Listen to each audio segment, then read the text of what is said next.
Durant 2000 anys, la literatura ha estat el paradís del tonto solemne. Benvinguts.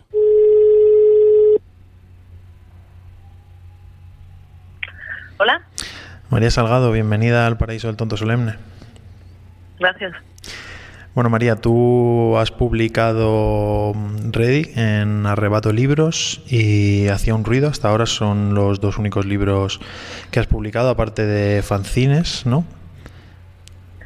Bueno, he publicado otros dos más, anteriores. ¿Libros? Sí. Ah, vale. Es que he leído que tú consideras que Ready es tu primer libro. Sí, eso dije cuando lo publiqué. Era una... Bueno, era una afirmación muy fuerte que tenía que ver con lo que como consideraba los otros dos libros, que los consideraba más Ferias, que es de 2007, lo consideraba más un poema largo. Uh-huh. Y 31 poemas, pues una colección de poemas, ¿no? Como el nombre casi que indica.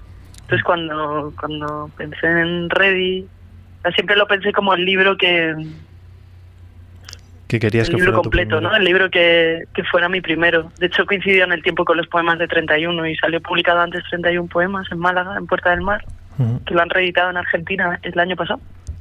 Y de todas maneras cuando apareció el libro de Ready, decidí llamarlo mi primer libro. Hay un vídeo de esto que hizo una acción que fue tirar los otros a un estanque. No sé si habéis visto el vídeo en internet. No, ya había visto la declaración. Bueno, te quería preguntar un poco por eso, porque tu poética se relaciona mucho con la acción, con la performance, o sea, es una poesía que sale mucho de la poesía, o que incluso, bueno, reseñamos Hacía un ruido en el último programa y dijimos eso, que recoges palabras que no son de tu estricta autoría, digas con eso, y bueno, nos gustaría que nos hablaras un poquito de tu poética, de tu proyecto. Sí, bueno, la verdad es que todas las cosas que has mencionado yo las considero como no fuera, ¿no? Sino dentro de la poesía. O sea, como la poesía siempre ha usado palabras de otros, ¿no? Para empezar. Uh-huh. La lengua en sí misma siempre es de otros, no es de uno, ¿no? O sea, esa intuición de que uno dice sus propias palabras, ¿no? Con la que todos empezamos a escribir es algo que hay que poner un poco a prueba o bajo sospecha y también disfrutar. Es decir, que el collage de alguna manera compone casi todos los libros de poesía, ¿no? Lo puedes remarcar más, como hice yo en Hacía un ruido, o lo puedes ocultar completamente, ¿no? Como también he hecho en otros libros de poesía.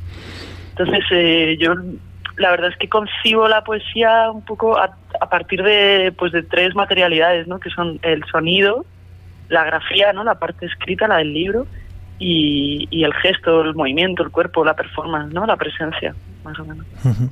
En cuanto a eso último que dices de que el cuerpo es un material con el que trabajas para hacer poesía, te querías preguntar qué papel juega la literatura en tu proyecto vital, si se puede responder a esa pregunta.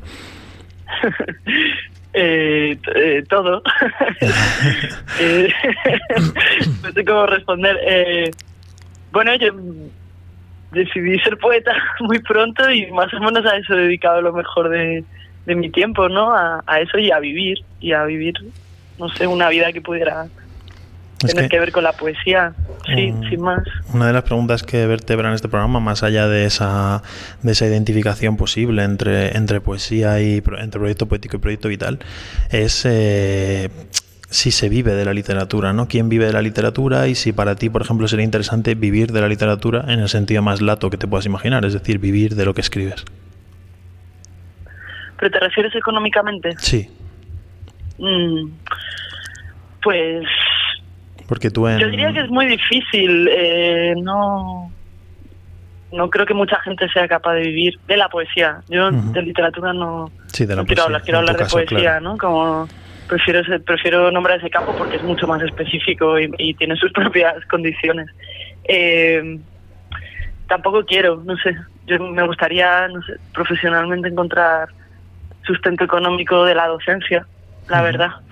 Si puede ser de poesía, mejor, pero esa decisión yo la tomé hace bastante tiempo. De hecho, no me preocupa no vivir de la poesía. No quiero tampoco presionar un poco ese mundo, ¿no? Ajá. Y si te dieran la opción, o sea, tú no es una cuestión de que creas que sea difícil, sino de que crees que podría distorsionar de alguna manera tu proyecto. Sí, las dos cosas. O sea, lo veo difícil. O sea, ya tengo una experiencia, no sé, de trabajo, digamos, colateral en un poco más más relacionado, supongo, con el mundo del arte que con el propiamente literario. Pero bueno, pues le veo las complicaciones económicas, o sea, no está fácil, pero como no está fácil ningún trabajo para nadie, incluso diría. Claro, y entonces si tengo que optar o tengo que hacer unas elecciones personales, yo además prefiero que la poesía no tenga la presión de sustentarme económicamente, ¿no? Que necesito bien poco, pero no quiero ponerle en ese apuro, ¿no? Quiero que esté un poco más libre del dinero, que todo lo estropea, ¿no? Pero ¿no crees que en cierto modo muchas veces la obra no se sustenta, pero se nutre de esa tensión entre la supervivencia, o sea, de su relación con el dinero, digamos? Sí, ¿no? Es muy buen punto. De hecho, o sea, el dinero me parece un gran tema literario. El dinero genera las relaciones que inventa, los problemas que trae, ¿no? Y el dominio que ha producido en el mundo. Me refiero que estaba hablando de una opción personal. Claro. No me imagino a mí, además, claro, supongo que este es el tema del programa. Si tenemos que hablar de vivir de la poesía en términos económicos, vamos a hablar de qué parte, de vender libros. 200 libros de poesía van a sustentar a alguien. En los circuitos que yo me muevo, me refiero. Sí, eso es una muy buena pregunta. Me parece inverosímil que eso vaya a pasar, ¿no? Tiene que ser de algo, digamos, de otro tipo de trabajo, ¿no? Respecto a la poesía. Bueno, pues yo elijo la docencia, ¿no? Podría ser la edición, pero veo también bastante precarias, ¿no? Las editoriales de poesía, ¿no? Como especializadas en poesía. O sea, no veo ahí una posibilidad laboral fuerte. Podría ser de la traducción, yo no traduzco.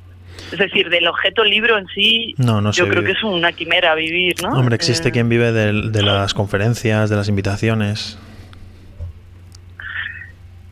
Eso nos interesa también porque tiene que ver con la construcción de la figura de autor, que es otra pregunta que te queríamos hacer. ¿Hasta qué punto crees que las personas que vivan o que pueden vivir de la poesía construyen una figura, y hasta qué punto, sobre todo, esa figura distorsiona la forma de leer sus obras? Construye una figura, hombre, es una figura pública, claro. Pero cualquier poeta es una figura pública, ¿no? No sé si entiendo la pregunta, perdona. Pues la pregunta sería, por ponerla con un ejemplo claro, si por ejemplo crees que un libro de un autor novel, si lo firmásemos con la firma de un autor consagrado y lo sacáramos al mercado, si la forma de leer ese libro sería diferente. O sea, ¿hasta qué punto la consagración juega un papel en la lectura y la recepción de una obra? Bueno, sí, claro, evidentemente. Claro. El nombre de autores pesa muchísimo en el canal de distribución, claro que sí. Hay autores que se han construido públicamente, ¿no? Con cierta tipo de prestigio, que me imagino que configura la lectura. Pues es que yo cuestionaría bastante la correlación entre eso y las ventas, por ejemplo, ¿no? Salvo el fenómeno este de poesía que está vendiendo, ¿no? El poesía bestseller que hay ahora, que yo no empecé a escribir poesía con ese fenómeno en el aire, ¿no? Ese tipo de poeta no existía. Eso es una cosa, ¿no? Pero el tipo de poeta del que estamos hablando, creo, del poeta prestigiado, el poeta importante, el poeta hegemónico en España, sí. No trasluce. Su nombre genera prestigio, pero no genera ni lectores, ni ventas, ni comunidades, ¿no? Creo que eso es uno de los grandes simulacros de la poesía en España. O sea, considerar creer que esa importancia tiene consecuencias reales, ¿no? En reales me refiero a lo que es la experiencia del mundo, que es a mí la que me interesa, por otro lado. Entonces, bueno, pues yo pondría en cuestión la grandeza de esas grandes figuras públicas. No creo que sea tan grande, o sea, no creo que sea tan importante, tan central, tan visible como todos presuponemos, ¿eh? Sí, eso es como cierto. Todos. O sea, los más críticos y los menos, ¿sabes? Sí, todos sí, presuponemos que hay alguien en el centro que es súper importante. Y esa importancia se la damos nosotros porque lo creemos. Porque ellos la toman, pero porque lo creemos. Y si luego lo traduces, luego vas a las presentaciones de los libros importantísimos y hay 10 personas. Es verdad. Son todos pues los familiares, ¿no? Los amigos, como en cualquier otro recital, ¿no? O sea que esa importancia es bastante cuestionable o dudosa. Sí, es un poco el traje nuevo del emperador, ¿no? Que tenemos un gran decorado, es verdad, en España, de premios, sobre todo, entrevistas, grandes medios, y al final tienes bastante razón, en mi opinión, vaya. Bueno, y la penúltima pregunta sería si, bueno, ahí quizá conozcas una teoría que expone un poco Borges en un ensayo que se llama El escritor argentino y la tradición, que viene a decir que desde los márgenes de una tradición sólida se escribe mejor, se escribe, digamos, con más libertad y se puede jugar con cierta mirada irónica y cierta distancia con la propia literatura o con la propia poesía en tu caso, y teniendo en cuenta que una de las cosas que más llama la atención de Hacia un ruido es esa distancia que tú estableces con tu propio texto. Me parece que es bastante pertinente la pregunta, si crees que se escribe, digamos, mejor poesía o con más tranquilidad, con más libertad desde los márgenes. Sí, por supuesto. Y sobre todo si los márgenes son argentinos, le añadiría a Borges. Es una gran tradición para escribir en ella. Pero por supuesto, vaya, es que sobre todo también depende de lo que busques. Yo la experiencia que quiero buscar es la del riesgo lingüístico, ¿no? Y es la que me satisface a mí como lectora y también la que me hace sentir que no estafo a mis lectores, ¿no? Que eso esté codificado en el margen del sistema literario en España, bueno, pues sin más, no me preocupa. Pero de todas maneras existe, ¿no? Existe dentro de otras tradiciones en otros países o en este mismo dentro del arte o de la música. O sea, encuentras sus lectores, encuentran sus comunidades. Yo no me siento sola en ese sentido. Es decir, que el margen también, si lo piensas desde ese centro que decíamos que es un simulacro, pues bueno, sí, es verdad, no gana premios, pero tiene otras aventuras, ¿no?, disponibles. Lo digo no por reivindicarlo, sino, bueno, quizá por invitar. Por invitar al margen. Al margen, que está muy vivo. Qué bueno. Vale, pues nada, ya para terminar te queríamos pedir que nos leyeras algo.